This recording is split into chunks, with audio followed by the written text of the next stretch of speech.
রাষ্ট্রপতি তার বিলাসবহুল গাড়িতে করে যাচ্ছিলেন। পথে তার গাড়ির সঙ্গে হালকা করে এক বৃদ্ধা মহিলা ধাক্কা লাগে। তিনি সঙ্গে সঙ্গে গাড়ি থেকে নেমে তার খবর নিলেন। যখন জানলেন যে আঘাত গুরুতর নয়, তখন তিনি জোর করে তাকে তার বাড়ি পৌঁছে দেওয়ার কথা বললেন। বৃদ্ধা মহিলা দেখলেন লোকটি ভালো, তাই তিনি তার কাছে রাখা সবচেয়ে দামি কমলা লেবুটি তাকে উপহার দিলেন। কমলা খেতেই রাষ্ট্রপতির কাছে শুরু হলো। বৃদ্ধা তার ব্যাগে রাখা নিখোঁজ বিজ্ঞপ্তিটা ছিঁড়ে ফেললেন এবং তাতে কমলার খোসা জড়িয়ে দিলেন। তিনি বললেন, এগুলো জল দিয়ে ফুটিয়ে খাবে, পুরনো ঘরোয়া ওষুধ। কিছুক্ষণ পরে যখন বৃদ্ধা নেমে গেলেন, রাষ্ট্রপতি খোসাগুলো দেখে কিছুটা চিনে ফেললেন। তার নিজের মায়ের কথা মনে পড়লো, যিনি একইভাবে চিকিৎসা করতেন।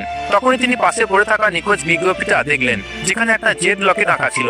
সেই একই লকেট যা তার মা তাকে ছোটবেলায় দিয়েছিলেন। তার সন্দেহ হলো এই বৃদ্ধাই হয়তো তার হারানো মা। তিনি তৎক্ষণাৎ তার সহকারীকে ওই মহিলা তথ্য জোগাড় করতে বললেন। এদিকে বৃদ্ধা বাড়ি পৌঁছেছিলেন। তার দুই ছেলেই তাকে দেখাশোনা করতে অস্বীকার করলো। তিনি বড় ছেলেকে বললেন যেন অন্তত আর এক রাত থাকতে দেন, কিন্তু পুত্রবধূ তার জিনিসপত্র বাইরে ফেলে দিল। দুই ভাইয়ের মধ্যে মাসে মাসে পাড়া করে মাকে রাখার চুক্তি ছিল। ছোট